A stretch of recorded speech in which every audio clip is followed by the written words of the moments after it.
Hello students, welcome to digital platform of winsome international school. आज हम पढ़ेंगे chemistry में क्लास 12 का चैप्टर नंबर 1 सॉल्यूशन। इसका पार्ट 8 कॉलिगेटिव प्रॉपर्टीज। इसमें हमारा कंटेंट रहेगा कॉलिगेटिव प्रॉपर्टीज, इसकी डेफिनेशन और ये कितनी होती है। टोटल 4 कॉलिगेटिव प्रॉपर्टीज है। RLVP relative lowering of vapour pressure, जिसे RLVP बोला जाता है। Elevation in boiling point, that is delta TB, and depression in freezing point, that is delta TF, and osmotic pressure, that is pi. RLVP is delta P upon P naught. Now first हम start करेंगे colligative properties की definition, और कितनी है वो हमने ये तो देख लिया, लेकिन क्या क्या इस बारे में और चीजें हैं उसको पढ़ते हैं। आपको मालूम है कि सॉल्यूशन में सॉल्यूट एंड सॉल्वेंट दोनों होते हैं।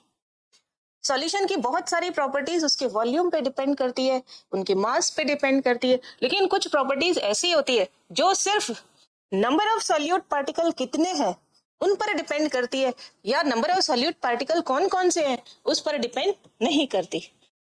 तो वो सारी प्रॉपर्टीज किसकी? डाइल्यूट सॉल्यूशन डाइल्यूट होना चाहिए, यानी उसमें सॉल्यूट बहुत कम होना चाहिए और सॉल्वेंट बहुत ज्यादा। That depends on the number of solute particles and not depend on their nature are called colligative properties. Means solution में आपके पास solvent भी है और solute भी है। solute आपके पास बहुत कम डला हुआ है, मीन्स कैसा सॉल्यूशन है? Dilute solution.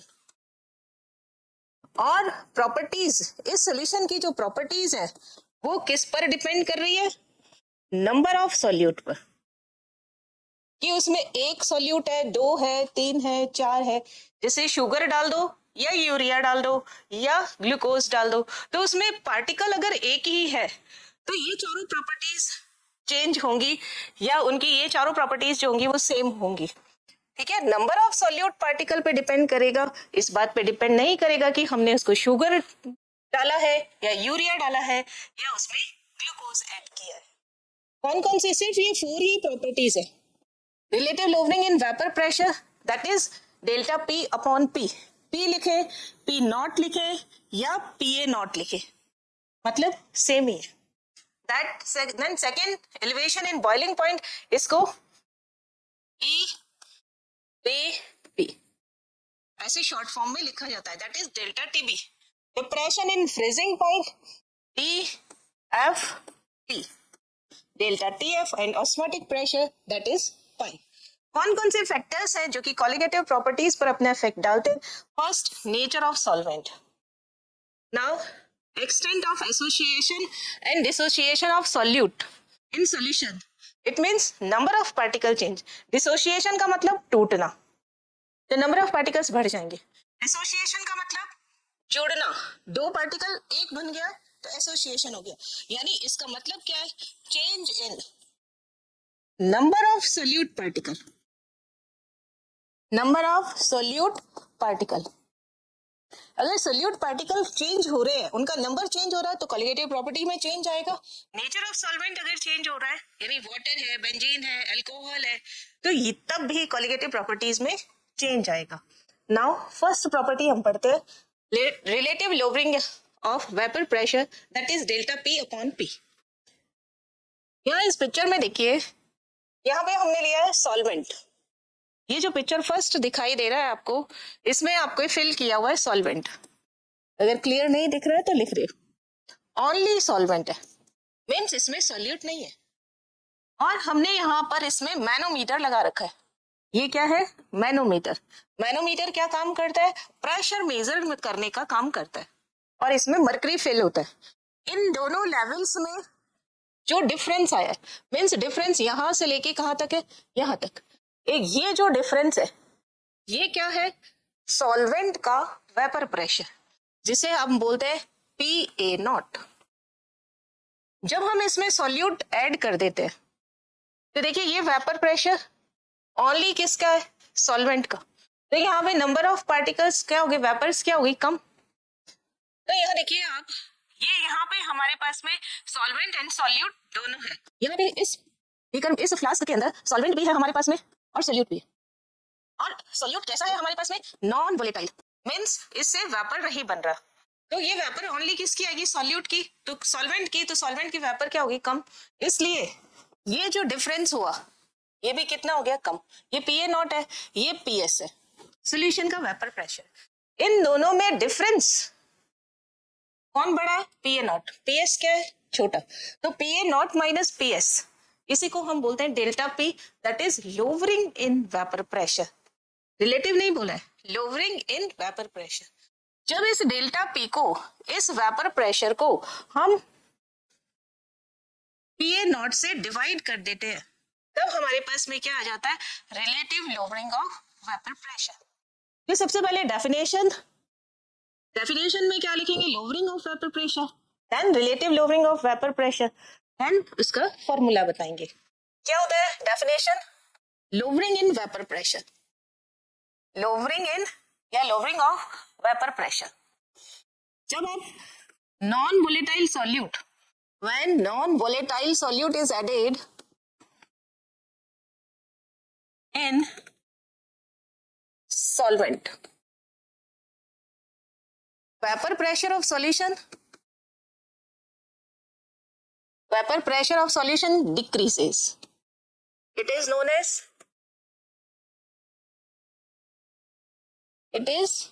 as lowering of vapor pressure. Lowering of vapour pressure. It means आपके पास डेल्टा P क्या आ जाएगा? डेल्टा P क्या आ गया? PA0 minus PS।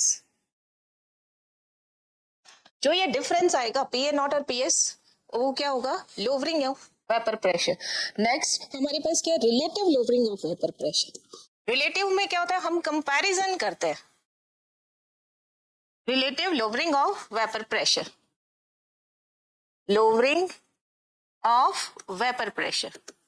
Relative lowering का मतलब when delta P divided by PA0 means vapor pressure of pure solvent, then it is known as relative lowering in vapor pressure.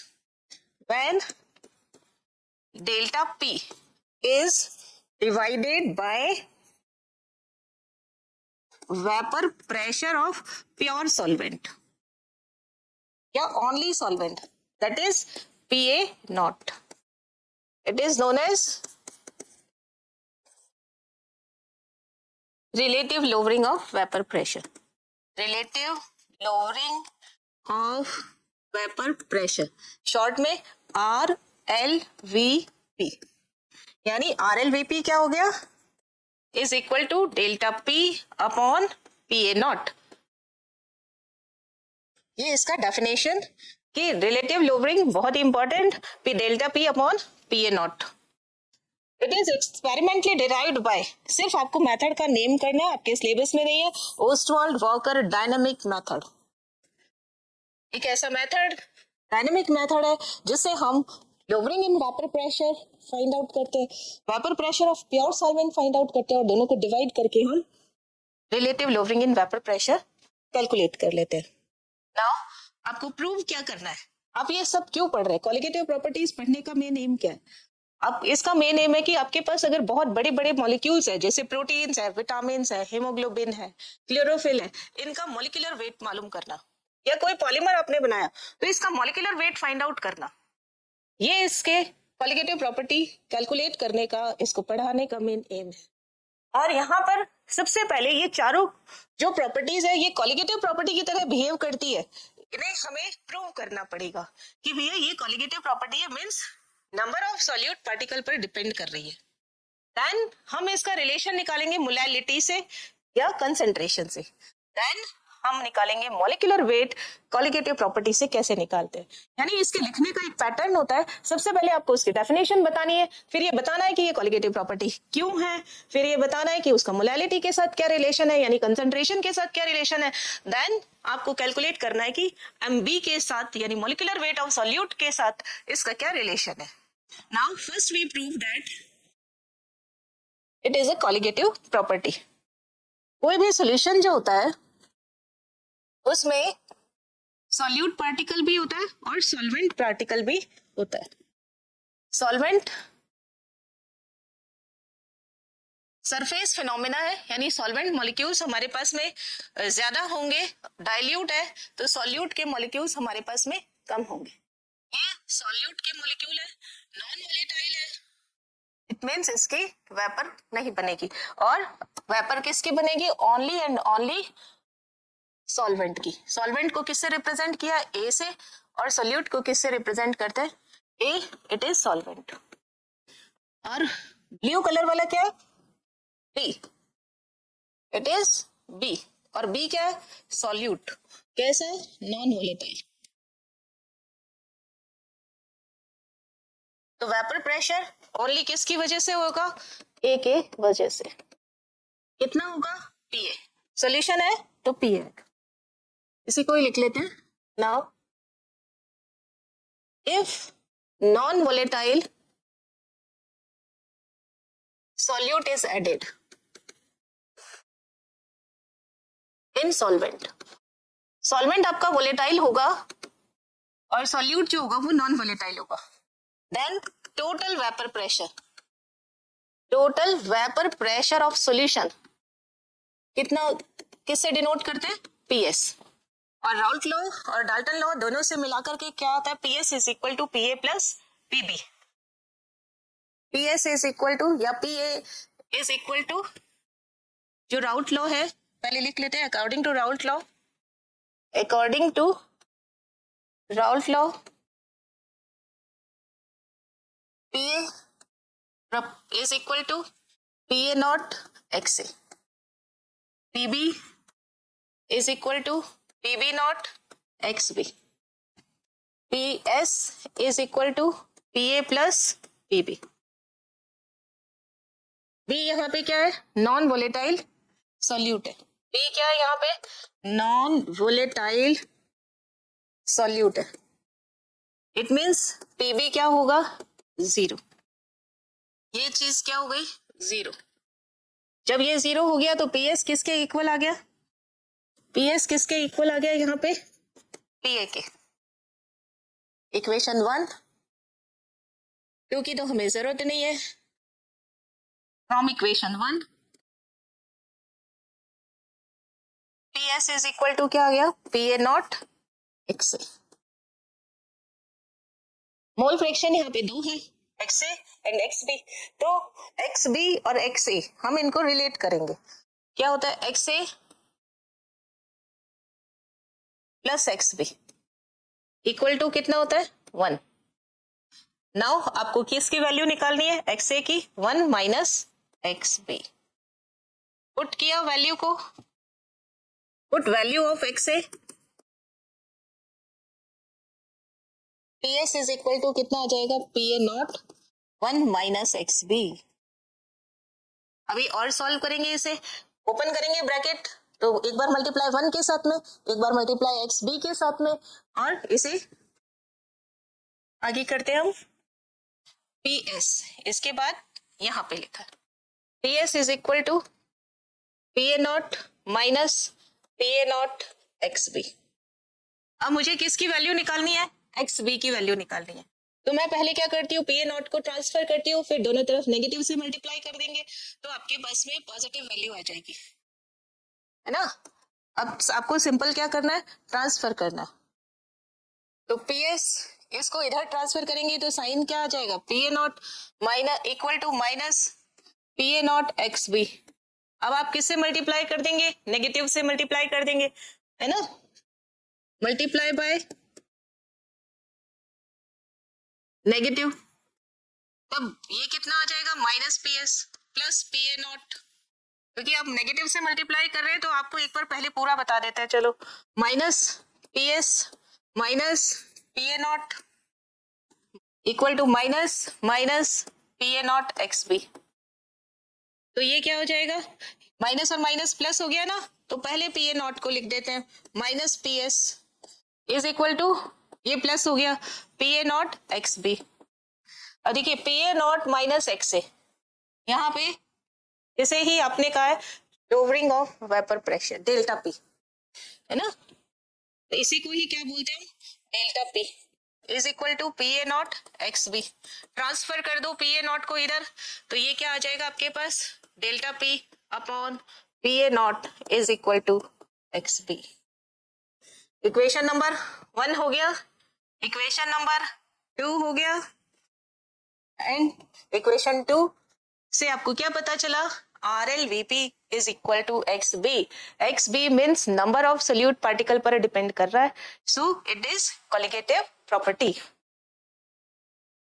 Delta P upon P A not, इसी को आप क्या बोलते हैं, are L V P, और ये किसके equal to है, एक्स बी। एक्स बी क्या हो गया यहाँ पर, नंबर ऑफ सोल्यूट पार्टिकल्स, है ना, फ्रैक्शन है, फ्रैक्शन होता है number of moles of solute upon total solution. तो यहाँ पे क्या आ जाएगा, number of solute particles, that is R L V P is a colligative property, that is our main motive, colligative property. First target हमारा यही रहता है कि कोई भी कॉलिगेटिव प्रॉपर्टी क्यों है, इसे प्रूव करना है। नेक्स्ट इससे हमारे पास एक इंपॉर्टेंट कंक्लूजन आया, डेल्टा पी, अगर मैं इसको पी ए नॉट को ट्रांसफर कर दूं X B, P A naught क्या होगा, constant for each liquid, constant for each liquid, हर एक लिक्विड का कांस्टेंट होता है at a particular temperature, at a given temperature. It means delta P is proportional to XB. Lowering in vapor pressure proportional होता है XB के। ये बहुत ही इंपॉर्टेंट रिलेशनशिप है जो काम आने वाला है आगे सभी कॉलिगेटिव प्रॉपर्टीज में। Delta P is proportional to X B. तो हमारे पास अब नेक्स्ट क्या टारगेट रहेगा, हमने क्या पढ़ लिया कि ये कॉलिगेटिव प्रॉपर्टी है। नेक्स्ट हमारे पास टारगेट रहेगा कि आप मॉलिक्यूलर वेट का फॉर्मूला बताएं। आरएलवीपी से किसी भी सोल्यूट का मॉलिक्यूलर वेट आप कैसे फाइंड आउट करेंगे, अगर वो सोल्यूट का मॉलिक्यूलर मास बहुत ज्यादा है और हम उसे किसी और मेथड से मेजर नहीं कर पा रहे। हमारे पास फॉर्मूला आया था delta P upon P A not is equal to X B, और एक्स बी हमें मालूम है N A upon N A plus N B.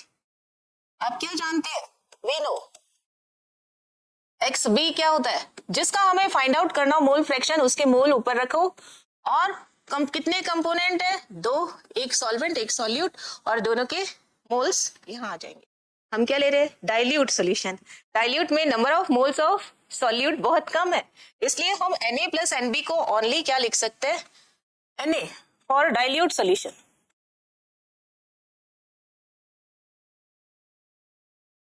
Na plus Nb almost equal to Na, so Xb is equal to क्या हो जाएगा, Na upon Nb upon Na। यही value हम यहाँ पर पुट कर देते हैं, तो delta P upon P A not. अब देखिए पी ए नॉट लिखो या ना लिखो कोई फर्क नहीं पड़ेगा, क्योंकि P किसका आ रहा है, ओनली एंड ओनली सॉल्वेंट का ही यूज हो रहा है। तो बहुत सारी जगह डेल्टा P अपॉन P लिखा हुआ है। P का मतलब यहाँ पर, ये नीचे वाले P का मतलब है कि ये प्योर सॉल्वेंट का वेपर प्रेशर है, is equal to NB upon Na। अब NB क्या होता है, WB अपॉन MB। पिछले जितना पढ़ा है सब काम आने वाला है यहाँ पर। Na क्या होता है, WA अपॉन MA। सारी वैल्यूज को यहाँ पर पुट कर देंगे, है ना। So delta P upon P A not is equal to WB upon MB। अब अपॉन के भी अपॉन में है, इसलिए मैं इसको उल्टा करके लिख दूंगी, MA upon WA, MA upon WA। आपको क्या फाइंड आउट करना है, MB, तो MB को हम इधर ट्रांसफर कर देंगे और delta P upon P A naught को दूसरी साइड में क्या लिखेंगे, क्रॉस मल्टीप्लाई। क्रॉस अगर मल्टीप्लाई करेंगे, MB को ट्रांसफर क्या करना है इधर, और इस पूरे को ट्रांसफर क्या करना है इधर, यानी MB इक्वल टू क्या आ जाएगा, WB upon WA multiply MA upon में डेल्टा P इंटू में PA नॉट। हमारे पास ये MB का फॉर्मूला आ गया। या मैं इसको ऐसे लिखूं तो MB जो होता है इनवर्सली प्रोपोर्शनल हो जाएगा delta P upon PA naught. MB inversely proportional to RLVP। Molecular weight बढ़ेगा तो RLVP की वैल्यू कम होगी, relative lowering in vapour pressure decrease होगा। सारे डिनोशंस हम लिख लेते हैं, क्या चीज है यहाँ पर, क्या क्या डिनोशंस है। MB molecular weight of solute. Similarly MA, ए किसके लिए लिखा था, सॉल्वेंट के लिए, that is the molecular weight of solvent. Now WB weight of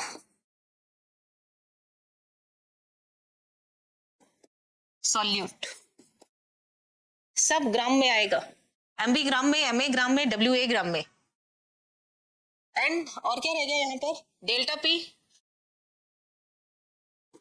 lowering in vapour pressure या ऑफ वेपर प्रेशर, और PA नॉट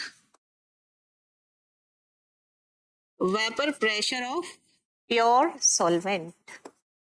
तो देखिए हम यहाँ से क्या कैलकुलेट कर सकते हैं, सॉल्यूट का मॉलिक्यूलर वेट, और यही हमारे कॉलिगेटिव प्रॉपर्टी का मेन एम है, पढ़ने का भी यही एम है। नाउ एक क्वेश्चन देखते हैं हम। An aqueous solution of 2% non volatile solute, इसमें सभी नॉन वोलेटाइल सॉल्यूट होंगे। कॉलिगेटिव प्रॉपर्टी उन्हीं पर ही लागू होती है जिसमें नॉन वोलेटाइल सॉल्यूट हो।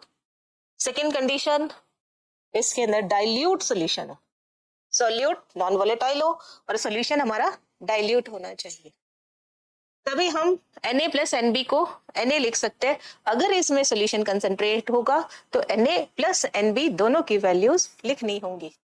An aqueous solution of 2% non-volatile solute exert a pressure of 1.00 bar, unit of vapor pressure क्या होती है, बार, at the boiling point of the solvent। कोई भी सॉल्वेंट है उसके बॉइलिंग पॉइंट पर वो सॉल्यूशन कितना वेपर प्रेशर क्रिएट करा, 1.004 बार, और उस सॉल्यूशन की कंसंट्रेशन है 2%। What is the molar mass of solute when PA naught is 1.013 bar? आपको मोलर मास बताना है। Molar mass means MB, solute का मोलर मास मींस आपको MB कैलकुलेट करना है। पहले हम लिखेंगे गिवन क्या क्या है। आंसर में लिखते समय न्यूमेरिकल के अंदर गिवन चीज लिखनी बहुत जरूरी है, और आपके इस चैप्टर से एक न्यूमेरिकल कंफर्म आता ही आता है, एक डेरिवेशन आता है और एक न्यूमेरिकल आता है, और कई बार इससे क्वेश्चंस भी दूसरे तरीके से भी घुमा करके भी क्वेश्चंस को पूछ लिया जाता है। आपको क्या दिया है, एक्वस सॉल्यूशन, कितना दिया है, 2%। इसका मीनिंग क्या होता है, हमने जब W/W पढ़ा था तो उसमें बताया था कि 2% का मीनिंग क्या होता है। इसका मीनिंग क्या है, मीन्स अगर आपको इसका मीनिंग नहीं आता तो आप ये क्वेश्चन नहीं कर पाएंगे। 2% का मीनिंग है कि हमारे पास सॉल्यूशन कितना है, टोटल 100 ग्राम, उसमें 2 ग्राम मेरे पास में सॉल्यूट है, कौन सा, नॉन वोलेटाइल, तो सॉल्वेंट कितना हो जाएगा, 100 - 2। और यहाँ पर दिया नहीं है W/W, फिर भी हमें यहीं पर ये मानना पड़ेगा कि ये W/W है, क्योंकि अगर W/V होगा तो हम उसको माइनस नहीं कर पाएंगे, वेट ऑफ सॉल्वेंट कैलकुलेट नहीं कर पाएंगे। इट मीन्स क्या है, 100 ग्राम सॉल्यूशन हैज,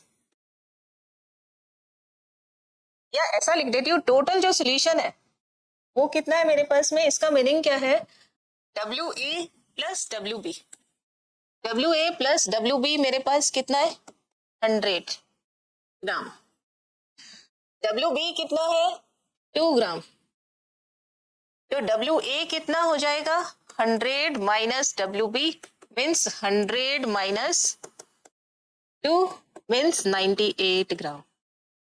अब देखिए आपको WA भी मिल गया, WB भी मिल गया, सिर्फ किससे? एक इतना 2% से ही पता चल गया। ये कैसा है? नॉन वोलेटाइल सोल्यूट है। ये क्वेश्चन में दे रखा है, गिवन है ये सब चीज। अब सॉल्यूशन का वेपर प्रेशर कितना है? 1.004 बार एट देयर बॉइलिंग पॉइंट। यानी वेपर प्रेशर ऑफ सॉल्यूशन किससे मेजर करते हैं? Vapour pressure of solution PS किससे मेजर किया जाता है? PS से। और ये कितना है? 1.004 bar. Now what is the molar mass? Means MB calculate करना है। और क्या दे रखा है? PA naught. PA naught means vapour pressure of pure solvent. कितना दे रखा है? 1.013 बार। अब आप देखिए पीछे फॉर्मूला दे रखा है MB का। MB का फॉर्मूला आपने क्या कैलकुलेट किया? WB upon WA MA upon delta P upon PA not. यही चीज हम यहाँ लिखने वाले हैं। फॉर्मूला लिखेंगे सबसे पहले। MB का फॉर्मूला क्या है? MB is equal to WB upon WA multiply MA upon RLVP यानी डेल्टा P और इनटू PA नॉट। आपके पास सब चीजें हैं। WB कितना है? 2 ग्राम। WA कितना है? 98 ग्राम। MA कैलकुलेट करेंगे हम यहाँ। MA कैसे निकालते हैं? वाटर का 2 हाइड्रोजन के कितने एटम है? 2। एक एटम का एटॉमिक मास कितना होता है? 1। तो 2 इंटू 1 प्लस यहाँ पे ऑक्सीजन कितना है? 1। एक ऑक्सीजन एटम का वेट, एटॉमिक वेट कितना होता है? 16। तो 2 प्लस 16 कितना हो गया? 18। सब चीजें हैं आपके पास में, आप सिर्फ कैलकुलेट करना है आपको। डेल्टा P क्या होता है? बड़ा कौन है यहाँ पर? PA not. और छोटा कौन है? Minus PS। PA नॉट कितना आपके पास? 1.013 माइनस आपके पास में PS कितना है? PS है 1.004 माइनस कर देंगे 1.00013 माइनस 1.004 तो 13 में से 4 गया, कितना बचा? 9.009। कितना जाएगा? 0.009 बार। ओके अब ये आपके पास सब वैल्यूज है। वैल्यूज पुट किया हमने। MB इज इक्वल टू कितना आया? WB कितना है? 2। WA कितना है यहाँ पर? 98। MA कितना है? 18। डेल्टा P कितना है यहाँ पर? 0.009 बार। मल्टीप्लाई PA नॉट कितना है? 1.013। कैलकुलेट कर लेंगे, इसका आंसर आ जाएगा। आंसर किस में आएगा? ग्राम में। देखो 2 कितना आ गया? 49। पॉइंट से पॉइंट हटाया, कितना आया? 2। आपके पास कितना आ गया? 2026। मल्टीप्लाई कर लिया, 2 मल्टीप्लाई 1013 अपॉन में कितना आया? 49। तो नियर अबाउट कितना आएगा? 41 नियर अबाउट 41 पॉइंट आगे कुछ आएगा बार। ये आंसर आएगा। कंप्लीट तो नहीं जाएगा, 41 बार लिख देते हैं इसको। 41 पूरा नहीं आएगा इसका, पर 41 बार ये आपके पास इसका आंसर आ जाएगा। ओके बहुत ही आसान है ये सब चीजें। एक बार अगर आप अपने हाथ से करोगे तो ये बहुत आसान से लगेगा। Next elevation in boiling point, यानी बॉइलिंग पॉइंट में बढ़ना। आप किसी सॉल्यूशन के अंदर नॉन वोलेटाइल सोल्यूट डालते हैं तो उसका बॉइलिंग पॉइंट बढ़ जाता है। पानी में नमक डालो, वाटर का बॉइलिंग पॉइंट होता है 100 डिग्री सेंटीग्रेड, तो जितना ज्यादा नमक डालेंगे हम उसमें, उसका बॉइलिंग पॉइंट उतना ही ज्यादा इंक्रीज हो जाएगा। सॉल्यूशन का बॉइलिंग पॉइंट इंक्रीज होता है। वेपर प्रेशर अगर डिक्रीज हो रहा है तो बॉइलिंग पॉइंट इंक्रीज ही होगा। सॉल्यूशन का वेपर प्रेशर डिक्रीज हो रहा है तो उसका बॉइलिंग पॉइंट इंक्रीज होगा। नाउ बॉइलिंग पॉइंट की डेफिनेशन देखिए, the temperature of substance. Substance कौन सा है? लिक्विड।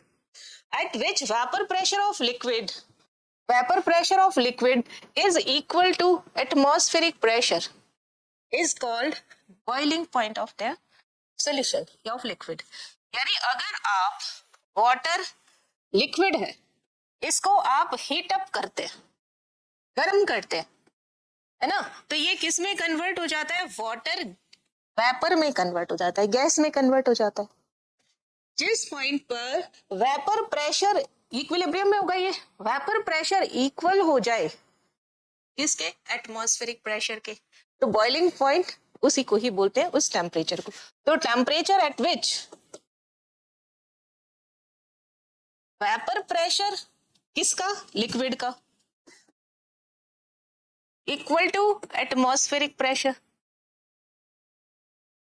तो वो जो टेम्परेचर होगा इसको ही हम क्या बोल देते हैं? This temperature is known as boiling point. Temperature is called boiling point of liquid. किसी भी लिक्विड के बॉइलिंग पॉइंट पर वेपर प्रेशर जो होगा लिक्विड का, वो एटमॉस्फेरिक प्रेशर के इक्वल हो जाता है. नाउ बॉइलिंग पॉइंट एलिवेशन क्या होता है? इंक्रीज होना, बॉइलिंग पॉइंट का बढ़ना ऑफ सॉल्वेंट. सॉल्यूट का तो बॉइलिंग पॉइंट होगा नहीं, क्योंकि वो तो वेपर प्रेशर ही नहीं बना रहा. Increase in the boiling point of solvent by addition of non-volatile solute is called boiling point elevation in boiling point. यानी elevation in boiling point difference है किसका? Delta TB. T temperature, B boiling, difference किसका difference है? ये आपका बड़ा कौन हो गया? टीबी, है ना. पानी में नमक डालेंगे तो बॉइलिंग पॉइंट क्या होगा? बढ़ेगा, माइनस टीबी नॉट. वाटर का, प्योर वाटर का बॉइलिंग पॉइंट क्या होगा? कम. It is elevation in boiling point. Boiling point में बढ़ोतरी. When a non-volatile solute is added to solvent, the resulting solution has a high boiling point than that of the pure solvent. It is boiling point elevation, and this equation delta TB is equal to TB minus TB naught. ये TB किसका है? Solution का boiling point है.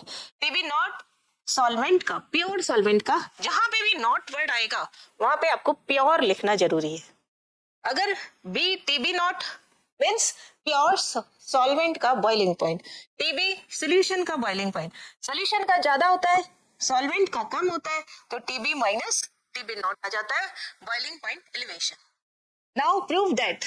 आपको पहले भी बताया हमारा सबसे पहले मोटिव क्या होता है? डिफाइन करना, देन ये बताना कि ये कोलिगेटिव है या नहीं है, देन ये बताना कि उसका मोलालिटी के साथ क्या रिलेशन है या कंसंट्रेशन के साथ क्या रिलेशन है, देन उससे एमबी कैलकुलेट करना. ये पूरा सभी के अंदर चलेगा. Prove that it is a colligative property. ये जो कर्व आपको दिखाई दे रहा है ना, ये वाला, ये कर्व वाटर का फेज डायग्राम है. कंप्लीट नहीं, इसको सिर्फ हाफ फेज डायग्राम लिखा है. यहाँ पर हमारे पास लिक्विड स्टेट होती है और यहाँ पे हमारे पास में वेपर स्टेज होती है, और इस पॉइंट पर लिक्विड और वेपर दोनों इक्विलिब्रियम में रहते हैं. हम कर्व किसके बीच में खींच रहे हैं? वेपर प्रेशर और टेम्परेचर. यहाँ पर ये फर्स्ट सॉल्वेंट के लिए, देन सोल्यूशन के लिए. और जब आप ये लिक्विड और वेपर प्रेशर मान लेते हैं, यहाँ पर एटमॉस्फेरिक प्रेशर है. इस एटमॉस्फेरिक प्रेशर के ऊपर आप जब यहाँ से सीधा लाइन डालते हैं तो ये वेपर प्रेशर किसके इक्वल हो गया? Atmospheric pressure. यहाँ से देखो वेपर प्रेशर बढ़ रहा है, बढ़ रहा है, बढ़ रहा है, बढ़ रहा है. टेम्परेचर बढ़ाता है. वेपर प्रेशर किसके प्रोपोर्शनल होता है? टेम्परेचर के प्रोपोर्शनल होता है. और किसके इनवर्सली प्रोपोर्शनल होता है? बॉइलिंग पॉइंट के. ये दोनों चीजें अच्छे से ध्यान रखना, कंफ्यूज मत होना. Vapour pressure proportional to temperature. आपने टेम्परेचर बढ़ाया, देखिए वेपर प्रेशर बढ़ रहा है, बढ़ रहा है, बढ़ रहा है, बढ़ते बढ़ते कहाँ पहुंच गया? एटमॉस्फेरिक प्रेशर पे. तो ये आपको क्या मिल गया? ये टेम्परेचर, बॉइलिंग पॉइंट. ये कर्व किसके लिए था? फर्स्ट ब्लैक कलर का कर्व किसके लिए है? सॉल्वेंट के लिए. तो इससे जो मुझे टेम्परेचर मिलेगा वो क्या होगा? T V naught. क्योंकि पॉइंट सी पर vapour pressure of pure solvent equal to atmospheric. Now next pink colour का कर्व किसके लिए? सॉल्यूशन के लिए. तो ये देखिए टेम्परेचर बढ़ा रहे, वेपर प्रेशर बढ़ रहा है, बढ़ रहा है, बढ़ रहा है. इस पॉइंट पे आके ये किसके इक्वल हो गया? वेपर प्रेशर एटमॉस्फेरिक प्रेशर पे. यानी ये पॉइंट क्या हो गया इसका? सॉल्यूशन का बॉइलिंग पॉइंट. तो सॉल्यूशन के बॉइलिंग पॉइंट को आप किससे रिप्रेजेंट करते हो? टीबी से. और यहां से आपको अगर ये वाला ट्राइंगल दिखाई दे रहा है, ये ट्राइंगल, तो यहाँ इस ट्राइंगल से हम डेल्टा टीबी और डेल्टा पी का ग्राफ, इन दोनों में रिलेशन निकालेंगे. It is theta angle. Theta के अपोजिट कौन सी होती है? थीटा के अपोजिट साइड, और ये थीटा के एडजेसेंट साइड. और स्लोप हम किससे निकालते हैं? This is slope. स्लोप हम किससे निकालते हैं? टेन थीटा से. तो tan theta is equal to opposite side upon adjacent side. Opposite side में क्या आ जाएगा? TB minus TB naught. और एडजेसेंट साइड में देखिए, ये यहां देखिए, ये किसके लिए? पीएस. और यहां पे ये क्या आ गया? PA not. तो पीए नॉट माइनस पीएस. ग्राफ से भी क्लियर होता है कि वेपर प्रेशर तो बढ़ता है, सॉरी वेपर प्रेशर सॉल्यूशन का कम होता है और बॉइलिंग पॉइंट जो होता है वो ज्यादा है ना. तो इसे हम डिनोशन दे देते हैं, ई तक है, A B C D E F, इसको हम जी पॉइंट दे देते हैं. Plot graph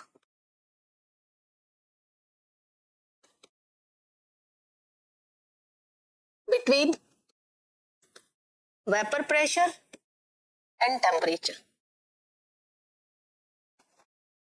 curve A C B, curve A C B, ये किसके लिए? For solvent. कर्व और कौन सा हो गया? D G F E, D G F और ई, ये किसके लिए आया है? For solution. और सोल्यूशन में क्या ऐड है आपके पास में? Non volatile solute. बताने की भी जरूरत नहीं है, यहाँ भी नॉन वोलेटाइल सॉल्यूट है. नॉन वोलेटाइल है तभी पीएस कम हुआ है और इसका टीबी बढ़ गया. पॉइंट कौन कौन से है यहाँ पर? मेन हमारा पॉइंट क्या है? एट सी, एट पॉइंट सी. सी पर वेपर प्रेशर जो है, यानी किसका? प्योर सॉल्वेंट का, वो किसके इक्वल टू हो गया? Atmospheric pressure. PA naught is equal to atmospheric pressure. तो जो टेम्परेचर होगा वो क्या हो जाएगा? यहाँ पर टेम्परेचर जो होगा वो क्या हो जाएगा? TB naught. ये आप देख ही रहे हैं, टीबी नॉट. इस पर जो टेम्परेचर आया वो क्या आया? TB naught. नेक्स्ट पॉइंट क्या? At point F. At point F, point F पर क्या हुआ? P S. यहां पे क्या है? P S. और ये at point F, P S नहीं, एट पॉइंट एफ. एफ पर आपको क्या मिल गया? वेपर प्रेशर किसके इक्वल टू हो गया? एटमॉस्फेरिक प्रेशर के. तो टेम्परेचर जो होगा वो क्या हो जाएगा? टीबी. और एट पॉइंट जी, जी पर क्या होगा? वेपर प्रेशर ऑफ सॉल्यूशन कितना आएगा? पीएस. ट्राइंगल की बात करेंगे हम, triangle C F and G. Triangle for triangle C F G. Slope equals to क्या होता है? Tan theta. Tan theta is equal to क्या होता है? Opposite side upon adjacent side. Theta के अपोजिट साइड कौन सी है यहाँ पर? Delta TB. TB minus TB not.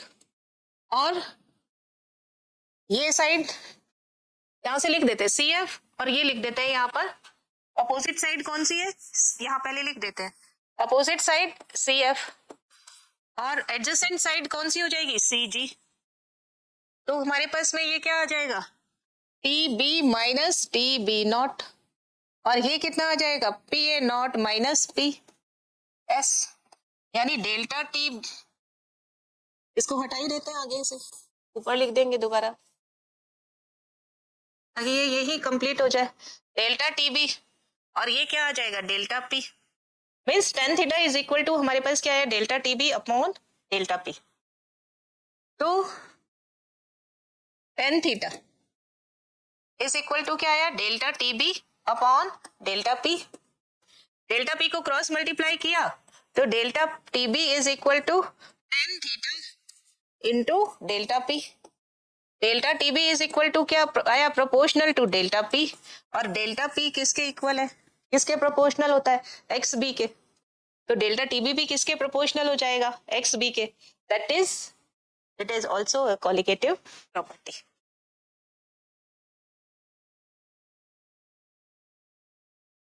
We know from RLVP delta P is proportional to XB, ये सभी में काम आने वाला है। So delta TB is also proportional to XB. So delta TB is a colligative property.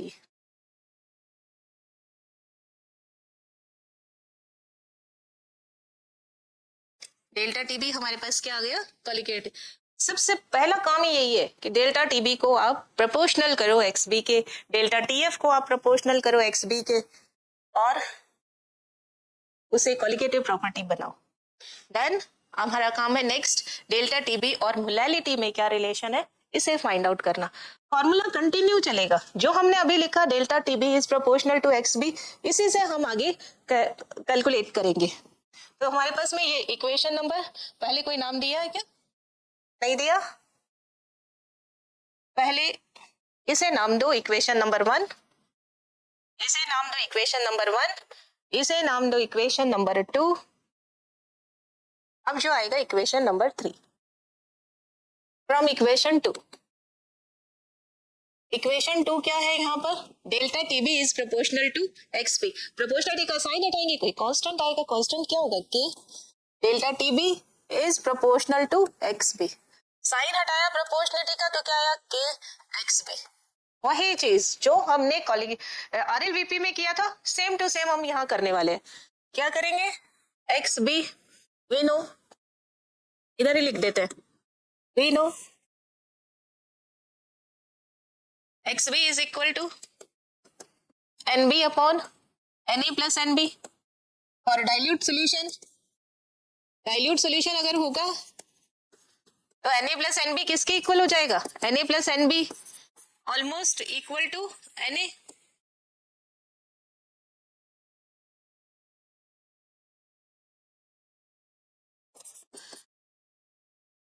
Almost equal to Na, और Na क्या होता है यहाँ पे WA अपॉन MA, NB क्या होता है यहाँ पे WB अपॉन MB।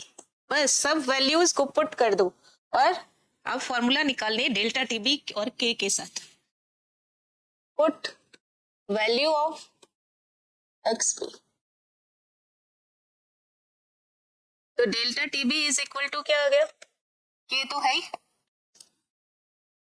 NB की जगह आप क्या लिखोगे WB अपॉन MB इंटू नीचे क्या आ गया, ये चीज क्या आ गई Na, है ना, ये पूरा किसके इक्वल टू हो गया Na के। और Na को क्या लिख सकते हो, यहाँ लिख देती हूँ मैं NB अपॉन Na। Na को क्या लिख सकते हैं हम WA अपॉन MB, तो ये रिवर्स हो गया, WA नीचे रह गया और MB ऊपर चला गया, MA ऊपर चला गया, MA ऊपर हो गया और ये WA। और देखिए इसमें मोलैलिटी के अंदर अगर रिलेशन निकालना हो तो मोलैलिटी का फॉर्मूला क्या होता है WB upon MB multiply 1000 upon WA। 1000 नहीं है तो हम क्या करते हैं 1000 को मल्टीप्लाई भी कर देते हैं और 1000 से डिवाइड भी कर देते हैं। Multiply and divided by, multiply and divided by 1000। जब आप मल्टीप्लाई और डिवाइड करेंगे तो डेल्टा टीबी, मोलैलिटी की सारी चीजें पहले लिख देंगे, जो रह जाएगा वो बाद में लिख देंगे। तो मोलैलिटी क्या होती है WB upon MB multiply 1000 upon WA, हो गया मोलैलिटी। पीछे क्या रह गया, एक तो रह गया यहाँ पर K, एक रह गया 1000। तो दिस इज, ये जो चीज है आपके पास में, ये यहां से लेके ये किसको बता रही है? मोलैलिटी को। तो इसकी जगह हम क्या लिख देते हैं? मोलैलिटी लिखते हैं। तो delta TB is equal to, ये क्या आ गया? मोलैलिटी। इसके लिए क्या टर्म आ गई? मोलैलिटी। और नेक्स्ट जो टर्म बची ये वाली, इसको के कांस्टेंट, किसी भी सॉल्वेंट का मॉलिक्यूलर वेट कांस्टेंट होगा और 1000 भी कांस्टेंट है, सब चीजें कांस्टेंट है, तो इसको हम एक नया कांस्टेंट देते हैं, दैट इज केबी। इसको आप क्या लिखेंगे? केबी। केबी यानी delta TB is proportional to molality. KB क्या है? Delta TB. बहुत इंपॉर्टेंट रिलेशन, हमने पीछे थर्ड तक, सेकंड तक कर लिया था, इट इज इक्वेशन नंबर 3। तो आपके पास केबी की वैल्यू ऊपर वाले इक्वेशन में दे रखी है। केबी इज इक्वल टू क्या है? K M A upon 1000। This is KB. इसी से हम इसकी डेफिनेशन बनाएंगे। Delta TB is proportional to M. M यहां पर क्या है?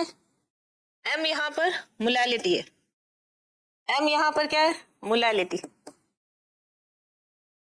केबी क्या है यहां पर? Molal elevation. मोलैलिटी किस में फाइंड आउट की जाती है? मोल में, है ना? मोलल इसकी यूनिट है, तो मोलल एलिवेशन, एलिवेशन कांस्टेंट।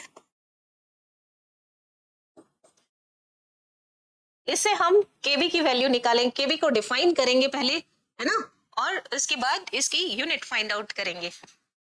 बहुत ही इंपॉर्टेंट है। What is KB?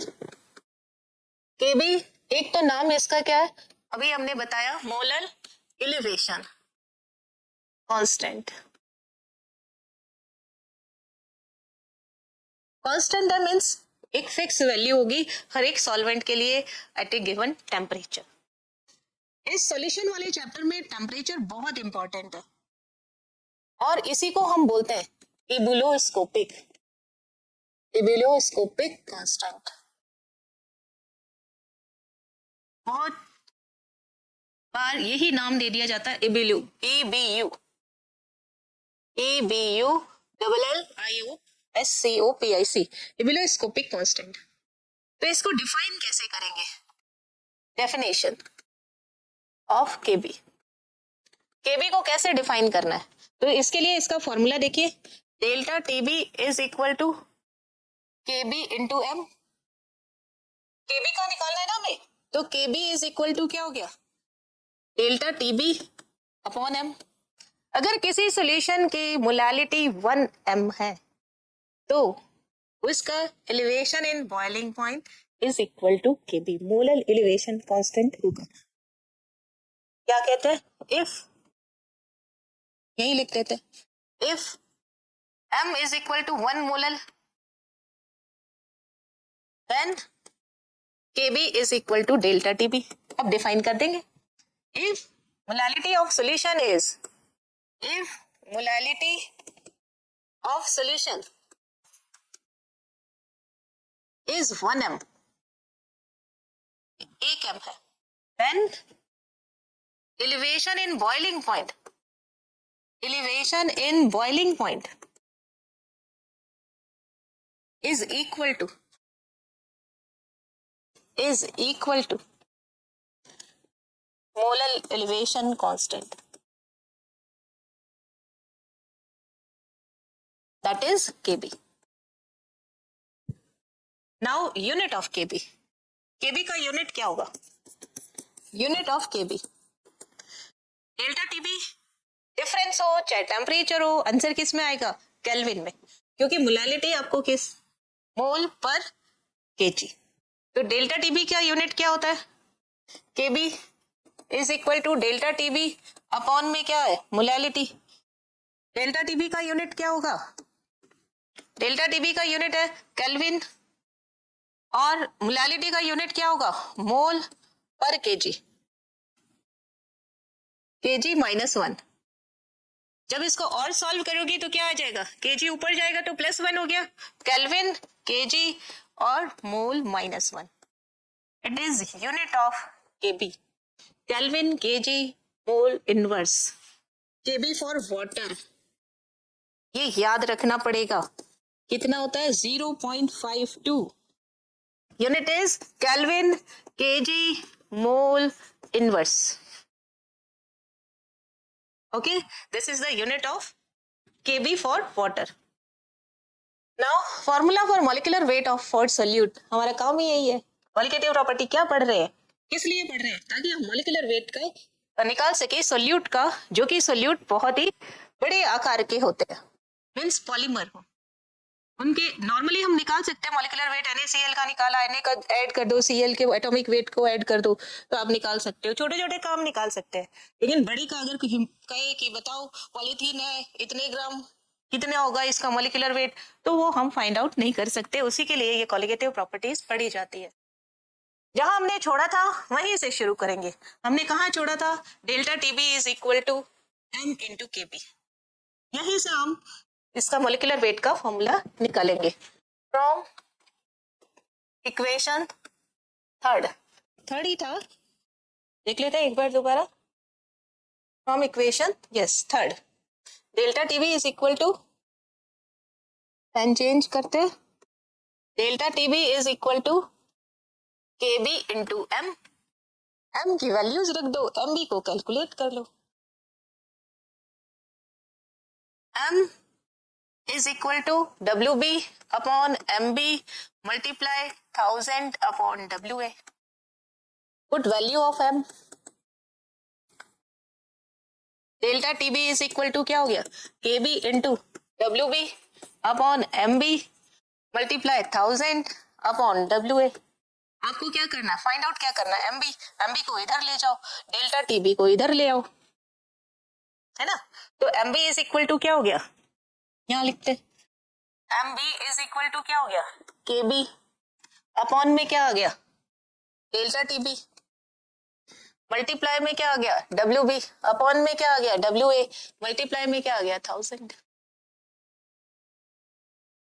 This is formula for molecular weight for of solute from delta TB। यहां पे भी देखिए MB inversely proportional to delta TB, equation number 4, है ना? इसका यूज हम कहां करेंगे? जहां हमें MB कैलकुलेट करना। Now MB proportional to 1 upon delta TB, यानी मॉलिक्यूलर वेट और कॉलिगेटिव प्रॉपर्टी एक दूसरे के इनवर्सली प्रोपोर्शनल होते हैं और XB के डायरेक्टली प्रोपोर्शनल होते हैं। नाउ इक्वेशन देखते हैं next. Molar elevation constant from enthalpy of vaporisation. जब आप किसी वाटर को, लिक्विड को वेपर में कन्वर्ट करते हैं, तब हम इसे क्या देते हैं? हीट। ये जो हीट होती है, ये हीट ऑफ वेपोराइजेशन होती है।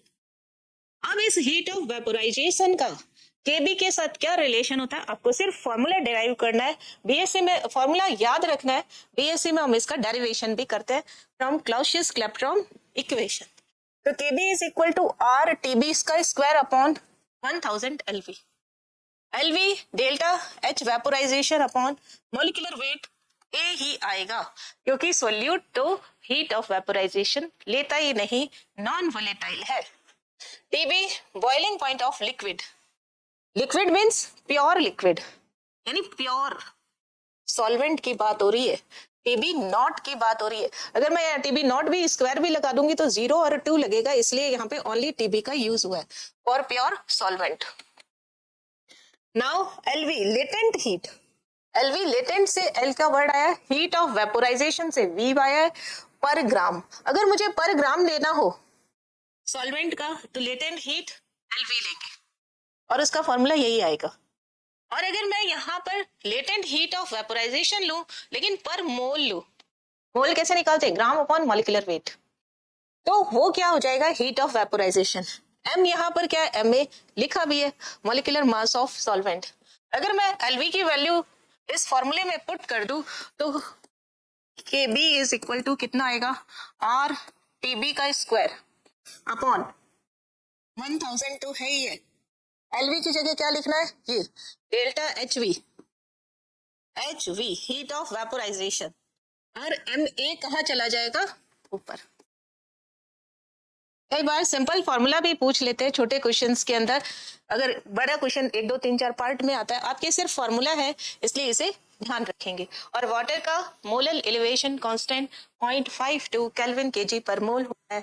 ये क्वेश्चन में दिया भी होता है और नहीं भी। नाउ लास्ट है इसका an aqueous solution of glucose. देखिए अगेन ग्लूकोज, ग्लूकोज क्या है, नॉन वोलेटाइल सॉल्यूट है, मींस इसका वेपर नहीं बनता। और वो क्या किस में डाला हमने, पानी के अंदर। एक्वस मींस सॉल्वेंट, हमारे पास क्या है, वाटर। और वाटर क्या होता है, इवेपोरेट, मींस उसका वेपर प्रेशर होता है। बॉयल कितने पे हो रहा है, बॉइलिंग पॉइंट देखिए बढ़ गया। बॉइलिंग पॉइंट वाटर का कितना होता है 100 डिग्री, इसका कितना आ रहा है 100.01 डिग्री सेंटीग्रेड।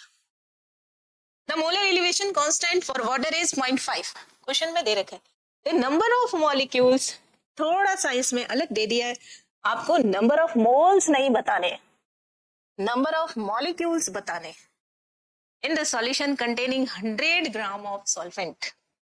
सॉल्वेंट हमारे पास में WA 100 ग्राम है, तो आपको इसमें बताना है कि number of molecules of solute कितना होगा। आंसर देखते हैं, जो चीजें गिवन है उसे पहले लिख देते हैं। हमें दिया है TB, कितना दिया है 100.01 डिग्री सेंटीग्रेड। TB नॉट देने की जरूरत नहीं है, हमें मालूम है 100 डिग्री सेंटीग्रेड। डिफरेंस चाहे डिग्री सेंटीग्रेड में लो चाहे केल्विन में लो, दोनों में आंसर सेम ही आता है, इसलिए डेल्टा TB आप इसी में ही ले ले। कौन ज्यादा, TB ज्यादा, TB नॉट कम है, 100.01 माइनस 100 यानी आपके पास 0.01 डिग्री सेंटीग्रेड या 0.01 केल्विन। क्यों लिखा है, क्योंकि मेरे पास KB कितना है केल्विन में, डिग्री सेंटीग्रेड में डिफरेंस भी इतना ही आएगा जितना कि डिग्री केल्विन में, केल्विन में आता है। तो मेरे पास में KB की वैल्यू कितनी है 0.5 केल्विन केजी मोल -1। आपको WA कितना दिया गया है क्वेश्चन में 100 ग्राम।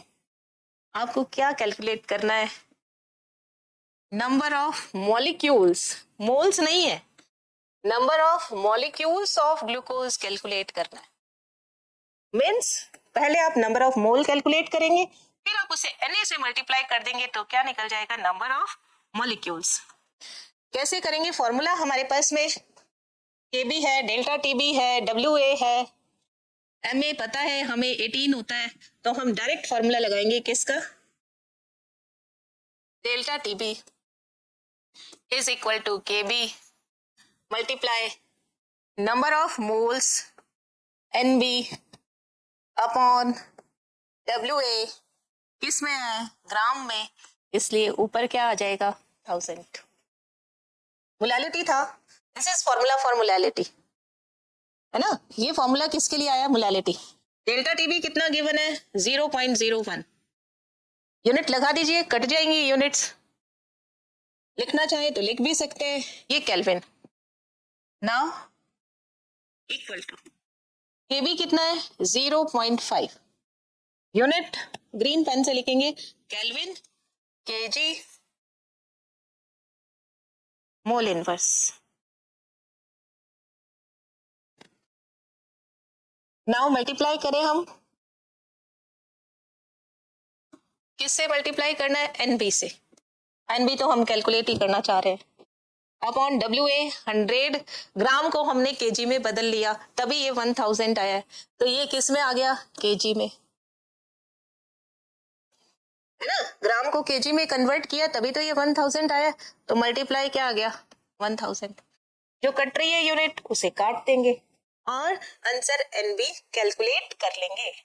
कौन कौन से यूनिट्स कट रही हैं, देखिए केल्विन से केल्विन कट गया, केजी से केजी कट गया, 00 से 00 कट गया, यहाँ पर 100, यहाँ पर 10, है ना। 10 से 10 कैंसिल हो गया और ये कितना आ गया NB। NB यहाँ पे है हमारे पास में, पीछे कितना रहा 5 और 10 50, ये कितना आ गया 50 NB। अभी मोल इनवर्स बाकी है ना, तो यूनिट हमारे पास में क्या आ गई, मोल इनवर्स। ये वाली यूनिट अभी बाकी है, कटी नहीं है। और इस तरफ क्या आ गया है 1/10, अब इधर ले, इधर करें, एनबी की वैल्यू क्या आ जाएगी? NB is equal to 1 upon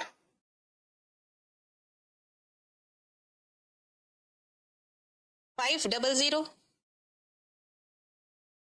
और ये मोल इनवर्स भी इधर 50 भी इधर गया और मोल इनवर्स भी इधर गया। यूनिट तो हम उसमें लिख रहे हैं ग्रीन पेन से। ये कितना आ गया? Mole inverse. मोल इनवर्स क्या बन जाएगा? 1/500 मोल। 1/500 क्या हो गया? मोल। और आपको क्या कैलकुलेट करना है? Molecules. NB is equal to क्या आ गया? 1/500 मोल आ गए। और आपको इसको नंबर ऑफ मॉलिक्यूल्स में कन्वर्ट करना है, मीन्स किससे कर देंगे मल्टीप्लाई? Na से। तो नंबर ऑफ मॉलिक्यूल्स क्या हो जाएगा ऑफ ग्लूकोज? एनबी को आप किससे मल्टीप्लाई कर दो? एवोगैड्रो नंबर से, Na से। तो आपके पास क्या आ जाएगा? Number of molecules. आपके पास ये कितना है? 1/500 मल्टीप्लाई किससे कर दिया? 2 इंटू 10⁻23। तो 2 0 से 2 0 कैंसिल हो गए यहाँ के, है ना? ये 2 0 और यहाँ पे -2 कर दे तो 1/5 मल्टीप्लाई 6.022 इंटू 10⁻23 इंटू -2 कर दे। -2 कहाँ से आया? ये 2 0 100 के फॉर्म में 6/5। अल्टीमेट क्या बचा? Near about 6। नियर पूरा ही निकाल देते, 0.022 मल्टीप्लाई 10 कितना हो गया? 21। तो मुझे कितना मिला? 1.10 हो गया ना, तो 204 into 10⁻21 molecules. It is answer. Okay, आज के सेशन में हमने दो क्वालिटेटिव प्रॉपर्टीज की स्टडी किया, first RLVP and then delta TP। Remaining जो प्रॉपर्टीज है कॉलिगेटिव कौन सी? डेल्टा TF एंड पाई, उसको हम नेक्स्ट सेशन में स्टडी करेंगे। Thank you so much.